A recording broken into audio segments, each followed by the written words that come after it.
everyone, and welcome to Nick Best's Artist in Residence opening presentation. I'm Pam, the exhibition manager here at the American Museum of Ceramic Art in Southern California, and AMOCA champions the art, history, creation, and technology of ceramics through exhibition, collections, outreach, and studio programming.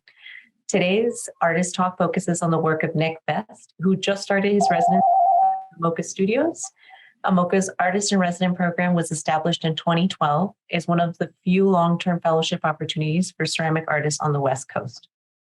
Our residency program provides each artist an opportunity to produce or develop a new body of work and is funded through the generous support of Julie and David Armstrong, Laguna Clay, and the Wingate Foundation. The next call for residency applications, for those who are curious, is January 2023. And today, Nick Best will be sharing some of his work and talking about his plans for his time here as an artist in residence at AMOCA. Also joining us today is AMOCA's Executive Director, Beth Ann Gerstein, and our studio manager, Nathan Stanfield, who have been instrumental in supporting and championing ceramic artists and growing our Artist in Residence program.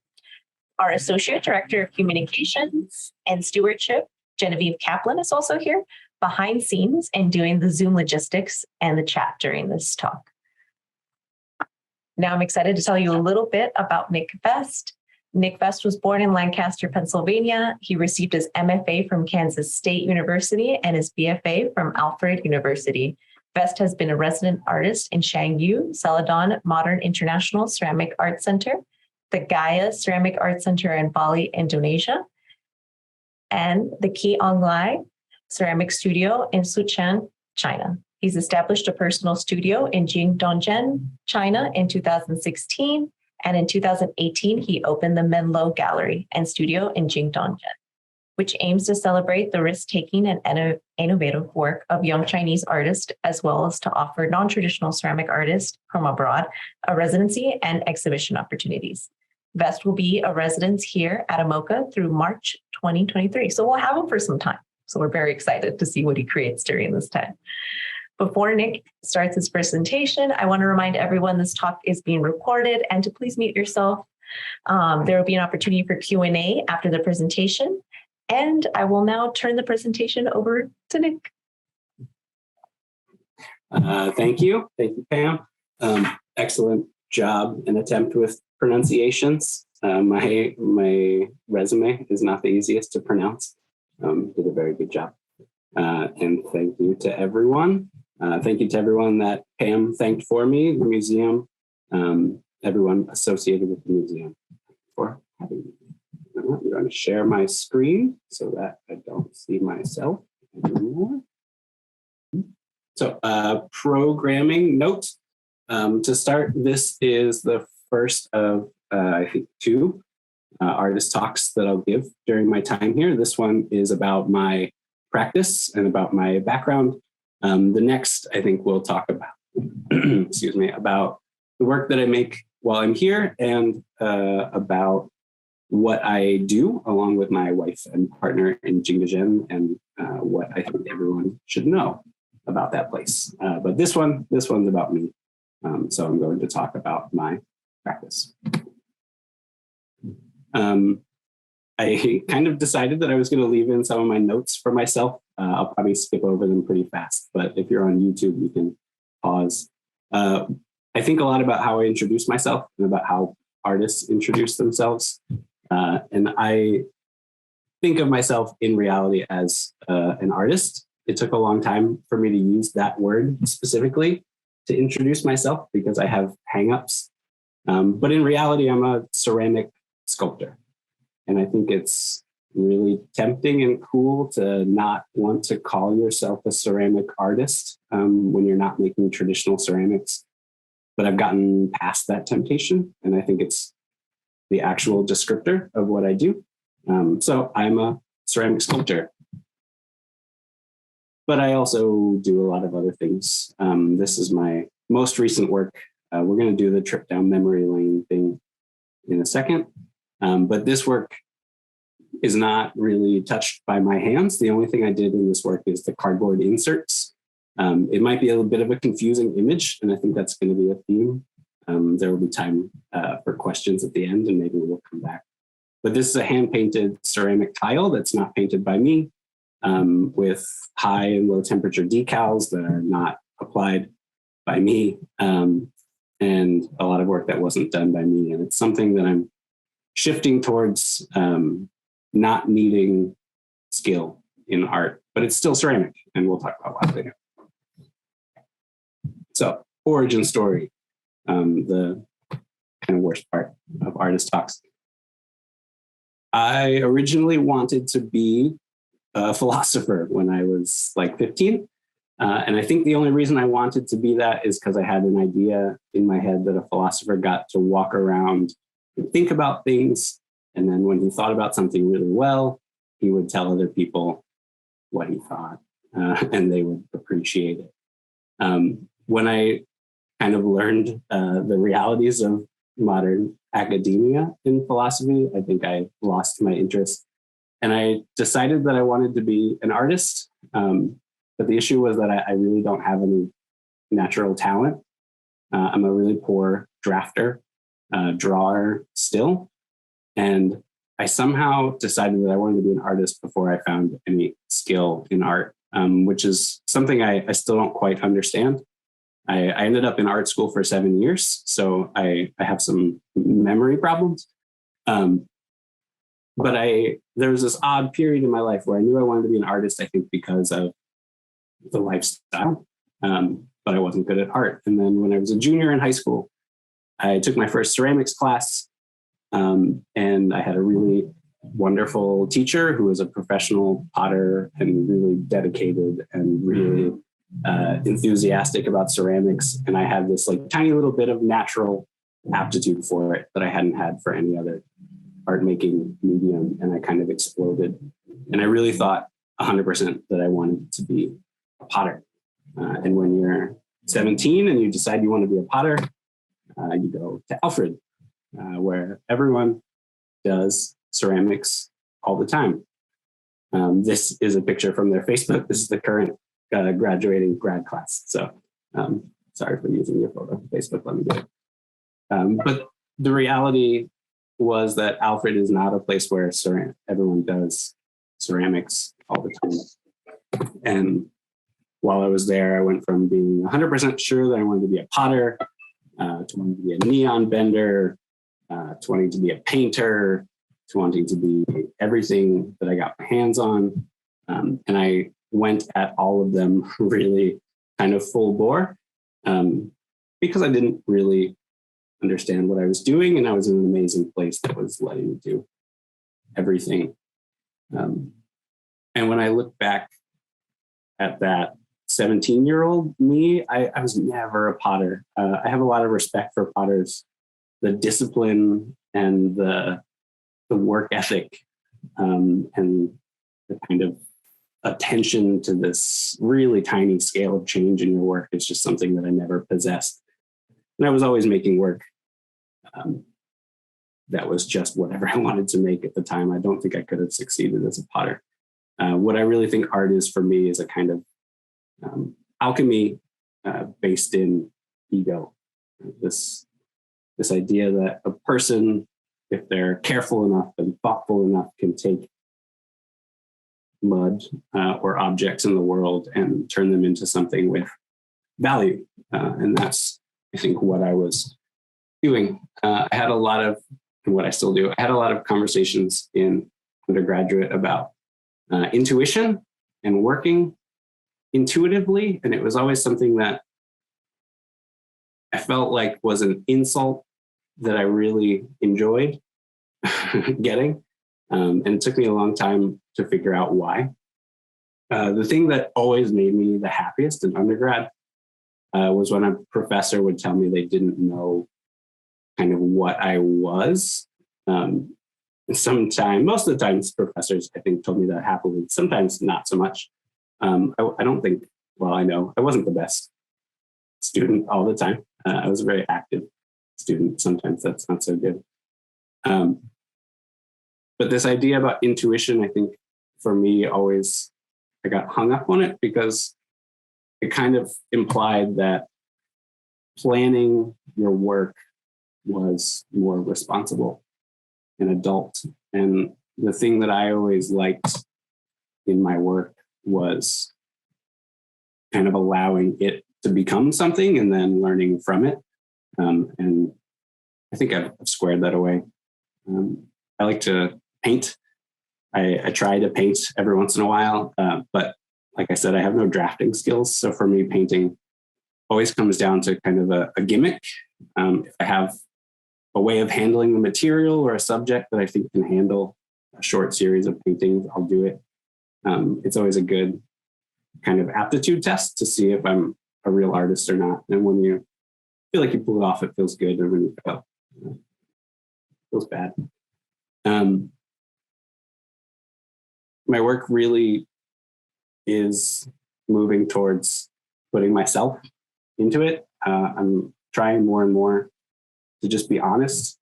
This was something in grad school that really mattered to me, literally putting myself in the work, in videos, and then trying to put my authentic self, which I think is maybe boring in my case, right? I'm a white guy that likes football. Like that's not the authentic self that you totally expect people to be putting forward in art. And I think it's always kind of fun as a test to see if you can do that. But the test is always about being honest. In the middle here, when I was younger, I thought there was like a proper language for art to be in. And I've kind of gotten more and more able to not speak in that proper language. I think it's really hard. You find yourself reverting to these kind of big words and fancy terms for the things that you're just doing for simple reasons. And for me, like there's a lot of little tricks that I think have helped me get past that. I use the word excuse instead of concept all the time. I think about work conceptually as needing to have something to say, not needing to communicate a specific thing. And these are all ideas that I really, really found in these 7 years straight that I was in art school. This is an image from my thesis exhibition at the end of my time in grad school. And the thing that I like in this image and that I think is going to come back in my time here is this is my title wall back here in the back of the show. I think it had like 17, 20 titles. And it's a relationship with defining the work and being conversational and honest about what's going into the work that I've always really been interested in and have always been able to kind of grow into because I was lucky. And I went to that great undergrad, and then straight out of undergrad, I didn't think it was economically feasible for me to continue to make work without staying in school. And I luckily had a perfect school to go to. I wanted a place that I knew I wouldn't have to fight the kind of same battles that I had already fought. And luckily, there was somebody that I knew felt the same way about a lot of the things that I've kind of said so far. And that was current local resident, Amy Santaferraro, and my graduate school professor and my undergraduate schoolmate at Alfred while she was a graduate student, and my president in China and my friend. And even better, there was an artist at K-State at the time, Dylan Beck, who I had also worked with in high school as a Sunday afternoon student when he was in grad school, who luckily didn't remember me because that class was 8 a.m. and an hour away from my house. And I think I missed half of them and just ended up going to the city instead. But Dylan was this conceptual artist is a conceptual artist in a way that is really different from me. And I knew enough to know that he was passionate about his work, and I really liked his work and liked it then too. So I was kind of lucky to have this chance to have these two people who agreed and disagreed and who I respected a ton and who worked at an institution that would pay me to go there. And I had an excellent 3 years. And something I took away from those 3 years was that people are great. And it's something that's inspired a lot of what we're trying to do in Jingdezhen now. But at K-State, there was a post-bac program and a resident artist program and undergraduates and graduates, and just a kind of constant rotating supply of really wonderful people, which is something that I'm trying to create where I'm at now. The best summer job I've ever had was at Gaya. This was during graduate school. I got a chance to be a summer assistant at Gaya in Denmark, which is a ceramic research center. Joshua Hebert, who is a great ceramic artist currently in Denmark, and myself spent the summer chopping up firewood and making art and learning and being really, really inspired and having a lot of fun. And it was the first opportunity that I ever had to leave the country. I had to get my first passport. I had to learn about being an adult in a way that I hadn't. And it was a time of kind of introduction to culture that wasn't a part of the way that I grew up. And I was this really great introduction from artists. My first kind of exposure to artists outside of schools. I came here and Sergei Isopov taught me about bread starters. I had never made a bread starter before, and taught me about art too. And just exposure, right? While I was there, I got to go to Venice Biennale, which is not, a sentence that people who grew up with me say. And I got to think about art in a new way. Residencies are really great, but I think just travel is even better. Getting outside of your circumstance and thinking about things and seeing things and responding to them is just more valuable than anything to me. I was making ceramic graffiti. This is the Boros Bunker, a really excellent collection in Berlin that I would like to be in someday, so I can say that I am. I was making these graffiti works that kind of alternated between trying to be very serious and have commentary to offer to the world, and then things that were very honest and jokey, stuff that may or may not be poignant, stuff that's just for fun. And I was thinking about it as a kind of way to think through graffiti and street art. And I was commenting on graffiti. This, I think, is my favorite image. There's a market inefficiency in just making this material switch in this art form, which I think is the kind of thing that I'm really interested in. This is not my artwork, but I think it's better than mine. And I found the image, so I put it in here. Those are my friend Mimi's feet. So I think this must be in Amsterdam. I was thinking a lot during this time about pushing art into public and how much more impactful art is when someone doesn't know they're looking at art, or someone isn't looking for art, because it has a chance to be something a little bit more. I'm not a big believer in art, which is a question for later, maybe. Later, most recently, I think we said in the intro, I got a chance to work at Gaya Ceramic Art Center in Bali. They have an artist invite artist program, and I was invited by Juz Kitson, who's a really wonderful Australian ceramic artist who I've met in Jingdezhen. And these short residencies are really, really wonderful. Like the situation here is different, and I'll talk about that later, but shorter residencies, I think I was in Bali for 2 months, are this chance to take your toolkit, the things that you do, and test them out in a different light, and see what you were doing by default, and see what you're doing that matters, and see what options you can't see in your little, bubble. But the reason, a couple slides back, I say residencies are great, and residencies in quotation marks, is because in ceramics, you don't necessarily need a residency. You can just often find community. I've been lucky enough to just be a guest in so many ceramic communities. This is the Romhild Ceramic Symposium in Germany, which I was not a member of, but I was really graciously welcomed as a guest. After grad school, I was looking for a place to establish a practice. And I thought that would be in Europe, and it wasn't. And the last place I checked was Georgia.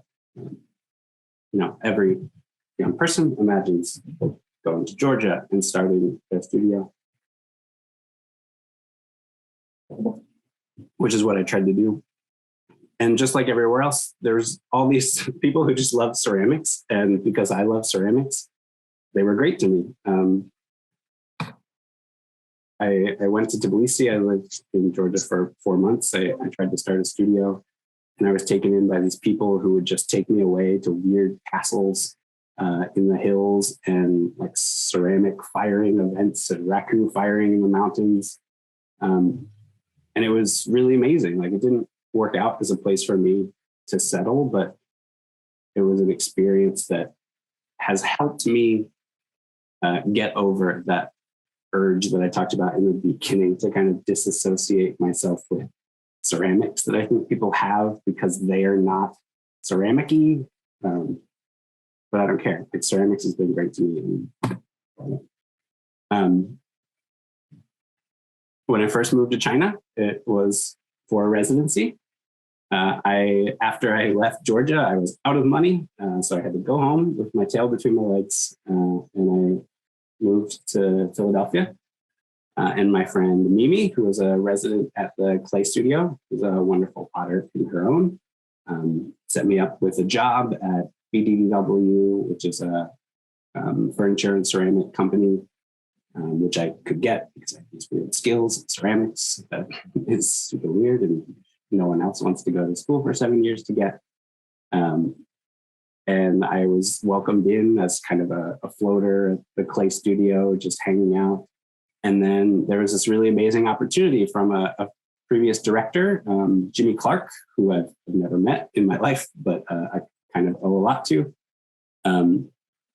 He had this opportunity in China to go to a residency, Shangyu Modern Celadon International Research Center, I think, through an artist named Bai Ming, who's a kind of a staple in Chinese ceramics. And he, being the former director of the Clay Studio, offered it to the Clay Studio. And it being, I think, like 30 days away from the residency start date, most people said no. But Mimi said yes. And I asked Mimi if she could say yes for me too. And she did. And she said yes for our great friend Shannon. And we had this really amazing chance to go to China. And it was something that I was kind of trying to do because I had this idea that maybe that's where I could start my studio. And that's what ended up happening. But it's just something that I could have never done without being in the community, right? Even if I were a ceramic person in a hole somewhere and I knew that China wasn't for me, I don't think I would have been able to make the switch. When I went there, I wasn't sure that I was going to live full time, but I just started working. I rented a studio in Jingdezhen, which is where I now live, to make some work for a show in Shanghai. While I was making that work, I met my now wife and partner, who's pretty great. We'll talk about her more in the Jingdezhen section. And then there was another show, and then I was there, right? That's life. And you got a person, you got a career, that's life. So that's what we did. I lived there, I settled there. And the reason that I'm able to successfully do that is because of ceramics, kind of a recurring thing here. I've built a bunch of kilns in Jingdezhen, which is super weird because it's this place with thousands of years of history, and you get to add to it. And I've settled there, and it's very normal. It's this great place. And it feels sometimes a lot like the best parts of K-State, right? There's this constantly rotating cast. You can probably pick out someone you know in this picture if you're a ceramic artist. This is a Halloween party one year. There's just this cast of artists coming through and this great energy and young Chinese artists from all over the country. And it's a wonderful place to work. And it also has this overwhelming ceramic history that for someone like me is really strange because I don't have this underpinning drive to fulfill and explore clay. I don't need my hands in it. I know the history, but I'm not a passionate studier of the history.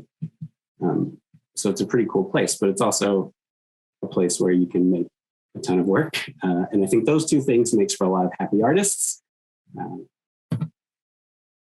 and makes for a lot of really interesting things to think about. You get to think about kind of the intersection of history and present, which is just super rife there. This is a still from video work that I did there. I really didn't think Jingdezhen was going to be a place for me because I'm not that ceramic person. And then it turns out it is for me because I'm not that ceramic person. And because there are people with these ceramic skills that I know how I want those skills utilized, but I don't necessarily have them.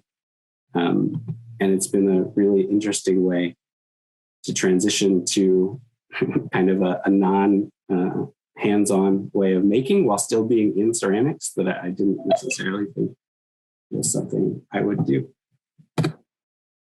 Current work. This is my current work. I think about 3 years ago, I turned a corner. I don't know. I feel like the work that I've done is kind of confident and complete and honest in a way that I'm really happy with. These are wall-mounted pieces, obviously, that are slab-built boxes that are built by a slab builder, not me, and then glaze fused to these coils. And it's the funny thing is like they don't do at all what I set out for the first series of them to do, but I like what they do. They've informed stuff since then, and I think that's why the work works, is because I let it. I'm finally comfortable enough to let everything just be and not have to insert good art into it. These are more recent works, and I brought one of these molds, this foot mold here, to kind of continue this series. And anyone who's seen my studio knows I'm continuing working this way, using these coils as a kind of mass to start to create sculpture. I also kind of constantly strive to keep other materials in the work. So this is some neon work. My work is thoughtful. I don't like the word conceptual. It's too many semantic problems, but I try to make my work thoughtful, but I don't usually try to communicate directly with it. I never put an explanation on the wall of what I want you to believe, because I just think that's what writing is for, and that's not what art is for. And I'm doing all of these different things at the same time, and they're kind of all have a lot of similar meanings, and then they each have their own things, and some of them are just meaningless, and that's just fine with me. Because the goal for me in making work is always just to make something interesting, and as long as it can hit that bar for me, it kind of works. And that's where I'm at. So this work is hanging in my studio. Actually, a different version of this work is hanging in my studio right now, and I'm trying to work from it because I'm really hung up on the driving idea in this piece, which is disconnects between humans and assumptions and the kind of danger in being really sure about the world and how that danger is affecting me. I'm really hung up. The first things that I'm making are kind of angry and kind of upset. And I don't think that energy is great. And I don't want that energy to carry me for 9 months. But it's kind of working, and I'm bringing in these different things, and I'm trying to be a little bit more responsible to an idea in making decisions that actually support an idea, because I'm kind of passionate about the idea, but I don't want to get stuck in that. This is usually how my studio practice works. It's just me with some really minute question about how life should be led, and then I make 9 more months of work around it. But this is the state of my studio now. On the right, there's a mold that I'm working on. It's fired out. And on the left is the first sculpture that I'm producing. And like I said, it's conceptually kind of coming from this grumpy place, but really all it is in reality is a continuation of this kind of foot pedestal action format. And that to me is a kind of more sustainable way to go forward. So hopefully I drop some of the grumpiness and make some happy work for everyone to see by the time I'm done. I'm thinking about why I'm here. And I think the easiest way or the best way to say it is I'm here to be an adult so that I can keep being a child. I haven't applied for any residencies. Like I said, I was lucky enough to be invited by a friend. I haven't applied to anything in 6 years since I moved to China, except this residency. And that's really intentional because I think this has the best chance at giving me what I want. I'm really grateful for that. So hopefully that was quick because hopefully it inspires some questions. If it didn't, maybe I'm just saving the time. No, thank you so much, Nick. We have some time for questions now, so feel free to either type your questions out or use the raised hand emoji if you're real fluent in Zoom to ask in person. Well, while we wait for some questions, I'm just curious to know if this constant graffiti that you've been having, is that been happening in everywhere you traveled or since? No, I haven't done any kind of genuine graffiti in a long time. It was something that I did in Europe because there was a lot of graffiti there, and then there really isn't so much where I live. And when I'm not responding to the graffiti, then it feels a lot more of a large responsibility to make some interesting comment on the world, and that's just too hard. That makes sense. Completely. And we do have a question from Jocelyn. So I'll unmute you, Jocelyn, so you can ask your question. So are all your you should read it. Yeah, so Jocelyn's asking, your work is very nice. Are they all ceramic? No. No. Mostly the ones in this presentation were. Let me hop back to just the current work. I think these probably all are.